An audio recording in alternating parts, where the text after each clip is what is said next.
ಸ್ನೇಹಿತರೆ, ನನ್ನ ಯೂಟ್ಯೂಬ್ ಚಾನಲ್ಗೆ ಆಧಾರದ ಸ್ವಾಗತ. ಇವತ್ತಿನ ವಿಷಯ ಎತ್ತಿನ ಸಮಾಧಿಯ ಮೇಲೆ ವೆಂಕಟೇಶ್ವರ ದೇವರು, ಹಾಗೆ ವೆಂಕಟೇಶ್ವರ ದೇವರ ಎದುರಿಗೆ ಶಿವನ ವಾಹನ ನಂದಿ. ಈ ವಿಚಿತ್ರ ಆದರೂ ಸತ್ಯ ಎನ್ನುವ ವಿಷಯ ಅಥವಾ ದೇವಸ್ಥಾನ ಎಲ್ಲಿದೆ ಅಂತ ತಿಳಿಯೋಣ ಬನ್ನಿ. ಈ ದೇವಸ್ಥಾನ ಬೆಂಗಳೂರಿನಿಂದ ಸುಮಾರು 74 ಕಿಲೋಮೀಟರ್ ದೂರದಲ್ಲಿ ಇದೆ. ರಾಷ್ಟ್ರೀಯ ಹೆದ್ದಾರಿಯಲ್ಲಿ ಚಿಕ್ಕಬಳ್ಳಾಪುರಕ್ಕೆ ಹೋಗಿ ಹಸಿರು ಗುಡ್ಡ ಬೆಟ್ಟ ನೋಡುತ್ತಾ ನಂತರ ಪುನಃ ಹೆದ್ದಾರಿಯಲ್ಲಿ ಮುಂದೆ ಸಾಗಿ ಗೌರಿಬಿದನೂರು ರಸ್ತೆಯ ಮೂಲಕ ಹೋಗಬೇಕು. ಸುಮಾರು 70 ಕಿಲೋಮೀಟರ್ ಹೋದ ನಂತರ ಮಂಚೇನಹಳ್ಳಿ ಬಳಿ ರಾಜ್ಯ ಹೆದ್ದಾರಿಯಲ್ಲಿ 4 ಕಿಲೋಮೀಟರ್ ಹೋದರೆ ಈ ಹಳ್ಳಿ ಸಿಗುವುದು. ಲೊಕೇಶನ್ ಹಾಕಿಕೊಂಡು ಹೋದರೆ ಸೀದಾ ವೆಂಕಟೇಶ್ವರ ದೇವಸ್ಥಾನಕ್ಕೆ ಹೋಗುವುದು. ಈ ದೇವಸ್ಥಾನಕ್ಕೂ ಈ ಹಳ್ಳಿಯ ಹೆಸರಿಗೂ ನಂಟು ಇದೆ. ಮಾಹಿತಿಯ ಪ್ರಕಾರ ಈ ವೆಂಕಟೇಶ್ವರ ದೇವರ ಮೂಲ ಶ್ರೀರಂಗಪಟ್ಟಣದ ಹತ್ತಿರದ ಒಂದು ಹಳ್ಳಿ. ಆ ಹಳ್ಳಿಯಲ್ಲಿ ಒಂದು ಒಕ್ಕಲಿಗರ ಮನೆಯಲ್ಲಿ ಈ ದೇವರು ಪೂಜೆಗೊಂಡು ನೆಲೆಗೊಂಡಿತ್ತು.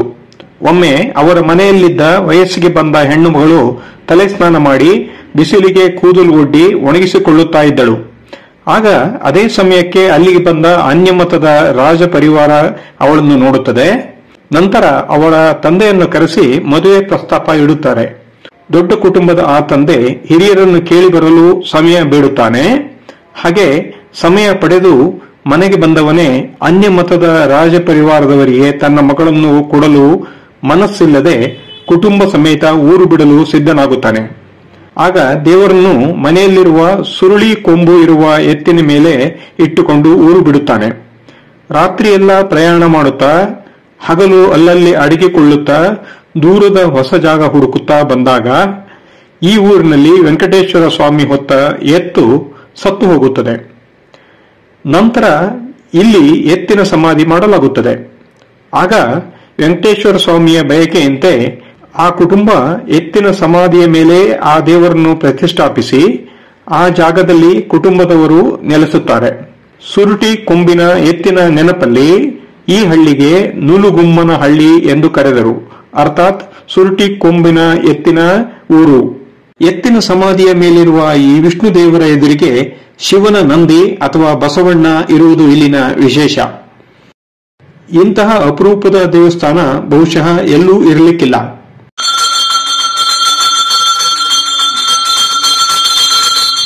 ಈ ಕ್ಷೇತ್ರಕ್ಕೆ ಬೆಂಗಳೂರಿನ ಸುತ್ತಮುತ್ತಲಿನ ಭಕ್ತರಿದ್ದಾರೆ.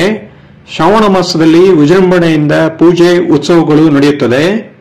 ಹಾಗೆಯೇ ವೈಕುಂಠ ಏಕಾದಶಿ ಇತ್ಯಾದಿಯ ಜೊತೆ ಪ್ರತಿ ವರ್ಷ ಬುದ್ಧ ಪೂರ್ಣಿಮೆ ದಿನ ಜಾತ್ರೆ ನಡೆಯುತ್ತದೆ. ಆಗ ಕಲ್ಯಾಣೋತ್ಸವ ಸಹ ವಿಜೃಂಭಣೆಯಿಂದ ನೆರವೇರುತ್ತದೆ. ಇಲ್ಲಿ ಲಕ್ಷ್ಮೀ ವೆಂಕಟೇಶ್ವರ ಅಲ್ಲದೆ ಅಕ್ಕಪಕ್ಕದಲ್ಲಿ ಪದ್ಮಾವತಿ ಮಹಾಲಕ್ಷ್ಮಿ ದೇವರು ಸಹ ಇದ್ದಾರೆ. ಇವರು ನಿತ್ಯ ಪೂಜೆಗೆ ಒಳಗಾಗುತ್ತಾರೆ.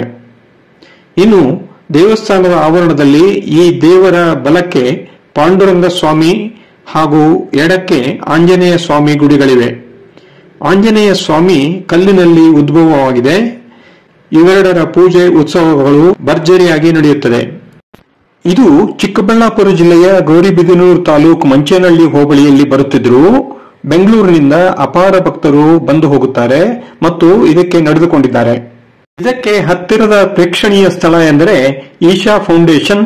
ಹಾಗಾಗಿ ಈಶಾ ಫೌಂಡೇಶನ್ಗೆ ಹೋಗುವಾಗ ಸಹ ಈ ದೇವಸ್ಥಾನವನ್ನ ನೋಡಿಕೊಂಡು ಬರಬಹುದು.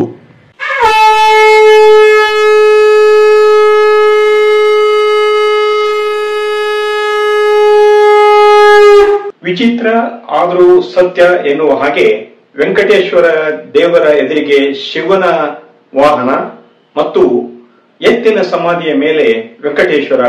ಈ ವಿಷಯ ಇಷ್ಟವಾಯ್ತಲ್ಲ, ಒಂದು ಲೈಕ್ ಕೊಡಿ. ಹಾಗೆ ಈ ವಿಶಿಷ್ಟ ವಿಷಯವನ್ನ ಇತರರಿಗೂ ಶೇರ್ ಮಾಡಿ. ಅದರ ಜೊತೆಯಲ್ಲಿ ನಿಮ್ಮ ಕಮೆಂಟ್ಸ್ ಅನ್ನ ಸಹ ಹಾಕಿ. ಹಾಗೆ ಇವತ್ತಿನವರೆಗೆ ನನ್ನ ಚಾನಲ್ಗೆ ಸಬ್ಸ್ಕ್ರೈಬ್ ಆಗಿರದಿದ್ದರೆ ದಯವಿಟ್ಟು ಸಬ್ಸ್ಕ್ರೈಬ್ ಆಗಿ.